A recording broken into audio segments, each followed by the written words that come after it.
तो बताओ, दूध में मक्खन है, क्या दिखाई पड़ता है? दिखेगा।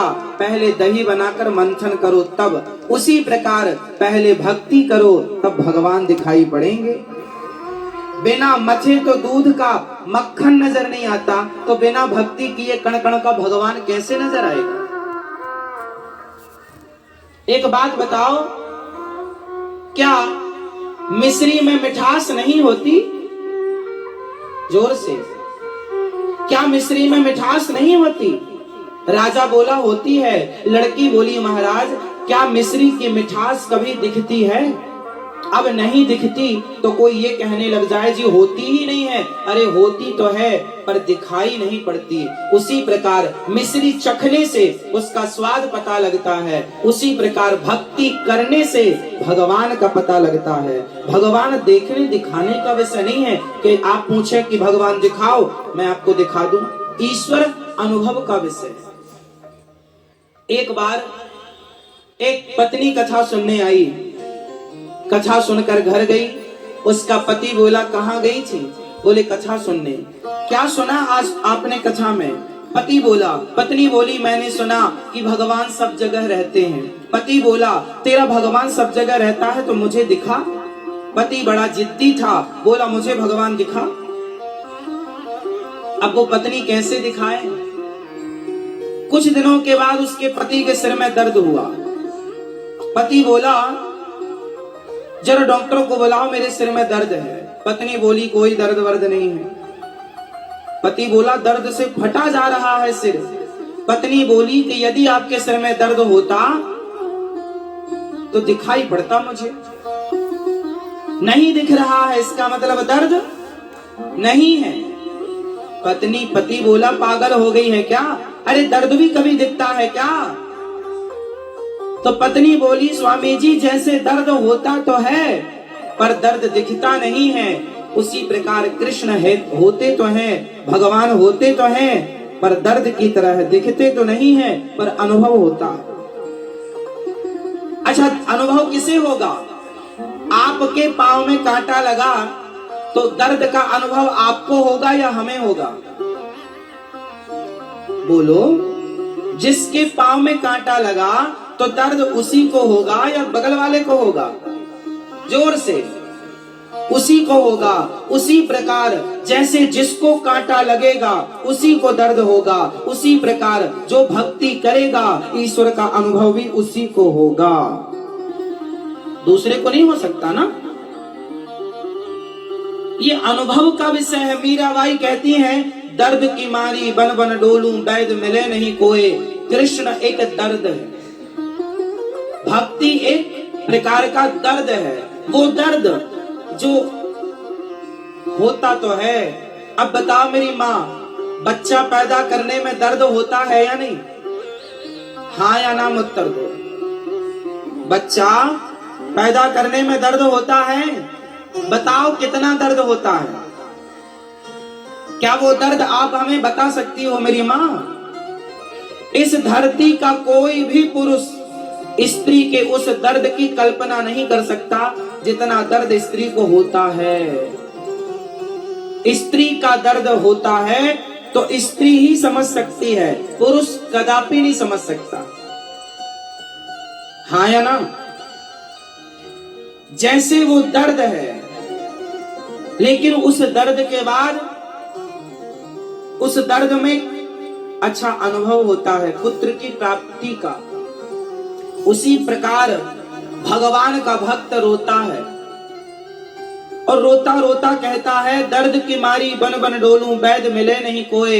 हैरी मैं तो प्रेम दीवानी, मेरो दर्द न जाने कोई। बोले तेरा दर्द कब ठीक होगा? बोले जब वैद सांवरिया होए।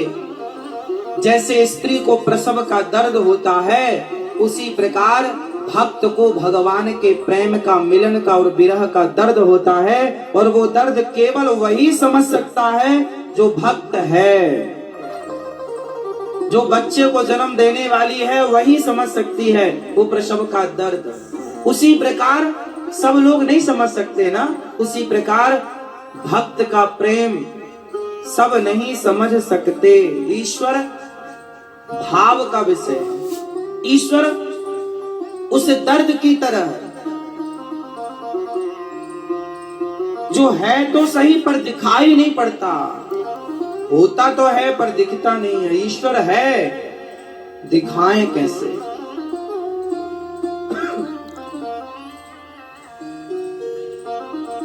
राजा ने सवाल किया दूसरा, ठीक है मैं आपके प्रश्न से संतुष्ट हूं। दूसरा प्रश्न कि अभी आपके भगवान किस ओर देख रहे हैं?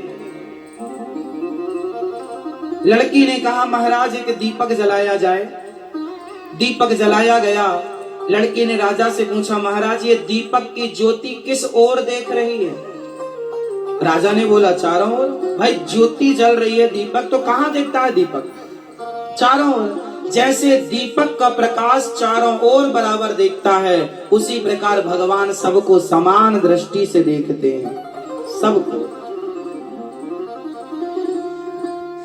जिस दृष्टि से भगवान ने पूतना को देखा, जिस दृष्टि से भगवान ने माता कौशल्या को देखा, उसी दृष्टि से भगवान ने ताड़का को भी देखा।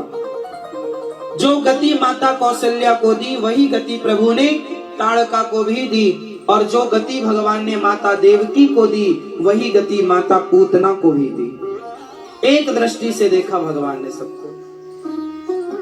जो गति दशरथ जी की हुई वही गति रावण की हुई। हाँ या ना? कोई भेद था? जटायु के जब बाण लगा और जटायु मरने लगे तो राम जी ने जटायु से कहा था कि जटायु जी मेरे पिताजी मिलेंगे आपको, उनको मत बताना कि रावण सीता का हरण कर चुका है। जटायु बोले मैं नहीं बताऊंगा। फिर कौन बताएगा? बोले रावण खुद आके बताएगा मेरे पिताजी से कि क्या क्या मैंने किया। इसका मतलब राम जी का प्लान रावण को भी वहीं भेजने का है जहां दशरथ जी को भेजा। कोई भेद है? तो भगवान जैसे दीपक का प्रकाश चारों ओर बराबर देखता है, उसी प्रकार भगवान सबको एक दृष्टि से समान दृष्टि से बराबर देख रहे हैं। तीसरा प्रश्न, आपके भगवान क्या कर रहे होंगे अभी? आपके भगवान करते क्या हैं? अभी क्या कर रहे होंगे? उस लड़की ने राजा से कहा महाराज मैं आपके हर प्रश्न का उत्तर दे रही हूं, ये बताओ कि प्रश्न पूछने वाला बड़ा होता है या उत्तर देने वाला? राजा ने कहा आप उत्तर देने वाला बड़ा है, उत्तर देने वाला गुरु होता है, प्रश्न करने वाला शिष्य। लड़की ने कहा आप ऊपर बैठे हैं, मैं नीचे खड़ी हूँ, क्या यही गुरु शिष्य की मर्यादा है? राजा लज्जित हुआ और राजा ने अपने सिंहासन पर लड़की को बिठा दिया, उस लड़की को जो उत्तर दे रही थी, और नीचे खड़ा हो गया। अब बोलो तुम्हारे भगवान क्या करते हैं? लड़की बोली जो नीचे खड़ा है उसके सिर पर राज मुकुट होना चाहिए, या जो राजगद्दी पर बैठा है उसके सिर पर राज मुकुट होना चाहिए। राजा ने अपना मुकुट उतारकर उस लड़की को पहनाया। अब बोलो तुम्हारे भगवान क्या करते हैं?